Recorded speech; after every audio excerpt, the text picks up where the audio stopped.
Hey friends, how you doing? Rough? Is it tough at work? Relationship troubles? Family? Friends? Financial? Hey, I know the world can be a cruel place, but I don't care, because I just saw Wrinkle in Time, and anything bad that's happened to you is pretty lackluster by comparison. This movie sucks. It really sucks. And here's the worst part. It's not the kind of crappy movie that's crappy just because it's bad. It's crappy because it's painful to sit through. You know, you were in the theater sometimes and you don't want to have to go pee, so you don't get a large soda because if you're enjoying a movie, you don't want to go to the bathroom. I wish I would have gotten a large soda, so I had to pee during this movie. This is directed by Ava DuVernay, who made Selma and 13th, two very critically acclaimed movies. Now, I've seen Selma, and I thought it was pretty decent, so I went into this thinking it might be adequate. Now, I knew it got bad reviews, and I had heard that it was pretty terrible, but I was like, how bad could it be? Disney movies are typically just mediocre. Well, this wasn't just mediocre. It was honestly the worst film I've seen in the theater in a long time due to bad editing, special effects, framing, cinematography, acting, and writing. All of them. Everything's bad. This movie has horrible editing and transitions. It is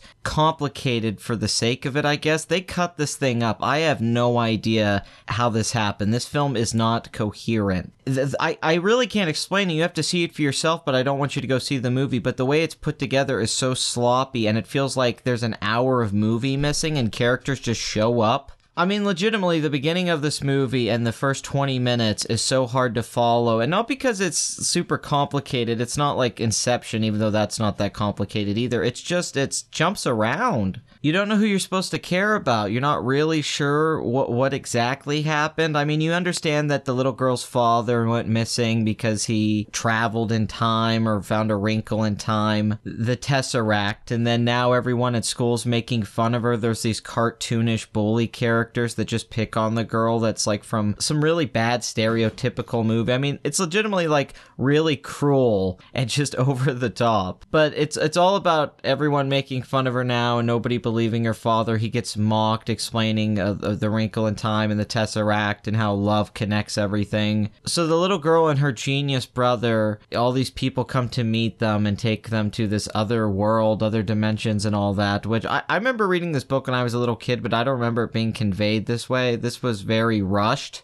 There was no setup. Everything just happened. It was like, we're here, we're here, we're here. Hi, I'm introduced. How you doing? Hi, I'm introduced. How you doing? And then they just leave and you're like, what the hell? What is going on? The kid actors are horrible. The little boy is so bad. And he has these really big scenes at the end of this movie that are so cringe to watch just because he's such a bad little actor. And they give him some dark stuff to do. This is not Isaac from Children of the Corn. This is I Suck. So when you have a rushed story, or a lack thereof, it's honestly a movie that doesn't really have a story. It just has a setup, and then you get to the end of it, but in the middle, it's just a bunch of nonsense. You meet these kids, you kind of get to know their personalities, but once again, all of it's very rushed. I mean, you just get going. This movie never takes any time to breathe or let something be established or set up atmosphere or tone. Chris Pine's kind of likable in this movie, and I've always liked Chris Pine, and he's probably the best in the film and comes out okay. Michael Pena too, but everyone else, no. Also, there's a character in this named Charles Wallace, which is the little boy, and they say his name over and over and over again. This is a sign of bad writing. Instead of a character just saying something like, hey, can you hand me that? They have to say, Charles Wallace, can you hand me that? Instead of going, hey, what's that over there? It's, hey, Charles Wallace, what's that over there? Love is everything in this movie, like Contact and Interstellar. Love is the answer. Love is the key to everything. They say love in this movie like 1,000 times. There's some non-linear editing here that I guess are trying to be an artiste, where it jumps around and you're getting flashbacks and everything being intercut with the main storyline, and then they're trying to connect everything in the universe like Tree of Life or some shit. Truly, when this film gets nominated next year for 12 Academy Awards, I'll have to eat all of my words. I know I said Ryan Coogler didn't seem like he could handle a $200 million film very well, but I feel really bad about saying that after seeing this. She really couldn't handle a $100 million movie, and they're giving her another one. Horrible dialogue in this movie. There's one line that I love where the kid says, you know, you have great hair. What? I mean, every line's like that. Characters just explain things without any kind of, like, context or motivation. They're just saying dialogue. People, you could tell they're acting. Everyone.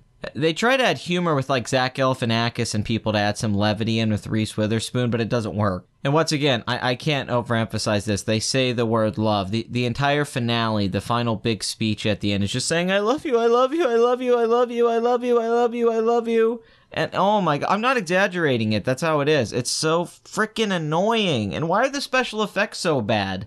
What happened to her? I saw Selma and it had good cinematography and framing and camera. What the hell happened? This film looks like crap and it cost $100 million.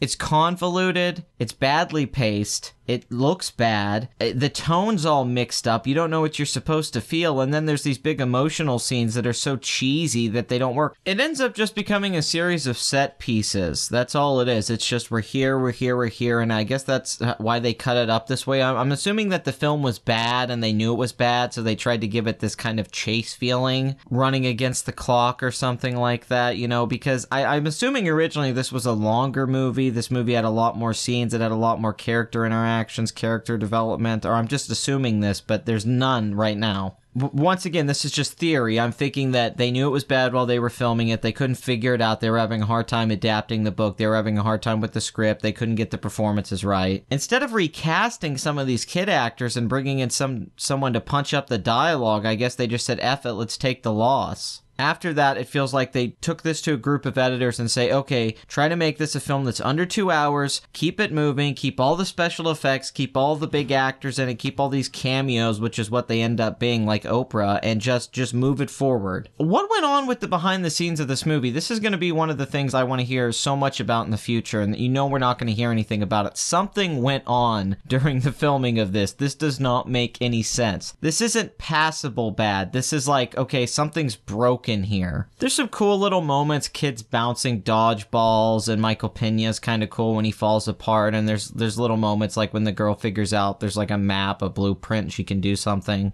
But those are far and few in between. I mean, it really was. There was nothing going on here that was that great. I was thinking in my head, these could be good scenes if they were, well, I mean, honestly, this could be any movie, but if it had better actors, directing, writing. But the setup for some of these scenes, and the third act especially, I think could have been good scenes in a good movie. They're good ideas, and there's some nice storyboarding here. The pop music is so annoying. They just add a bunch of random songs into the movie at places that would be better without music or just a score. Overall, I don't want to say I hate this movie because it did have a positive message about acceptance and love and things that connect us and blah, blah, blah. It's for the kids. But overall, it's just so poorly made and poorly executed, and so many things aren't well conveyed, and it's so sloppy, and it just doesn't look good, and it was hard to sit through this. I legitimately wanted to walk out of the theater several times. I just was sick of it after the first half hour, but I kept giving it a chance, and it didn't win me over, despite Chris Pine being Chris Pine, as he usually is. Anyway, I give A Wrinkle in Time a 2 out of 10.